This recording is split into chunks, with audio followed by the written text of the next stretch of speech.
Everyone, আজ তো আমি বানাতে চলেছি ভার্জিন মাজিতো। রিসেন্ট বারবিকিউ নেশনে ভার্জিন মাজিতো খাওয়ার পর মন তো প্রচুরবার বলেছে ঘরে বানা, তাই আজকে ঠিক করলাম যে ঘরেই বানাবো। প্রথমেই যেটা প্রয়োজন ছিল সেটা হচ্ছে একদম প্রপার মাজিতো গ্লাসের, যেটা আমরা ডিমার্ট থেকে কিনে এনেছিলাম, নাহলে ওই ফিলটা ঠিক আসে না। তো তারপর এখানে লেবু আর পুদিনা পাতা নিয়েছিলাম, আর পুদিনা পাতাটাকে ভালো করে ক্রাশ করে নিয়ে গ্লাসের মধ্যে দিয়ে দিয়েছিলাম। তারপর দিয়েছিলাম চিনির গুঁড়ো, প্রায় 1 চামচ করেই দুটো গ্লাসে দিয়েছিলাম। তারপর দিয়েছিলাম বেশ অনেকগুলো করে আইস কিউব।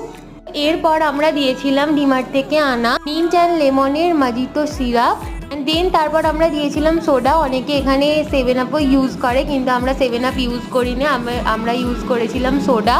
তারপর এটাকে ভালো করে গুলিয়ে নিয়ে একটা লেমন স্লাইস দিয়ে ডেকোরেশন করে, আর এখানে আমার রেডি হয়ে গেছে মাজিতো।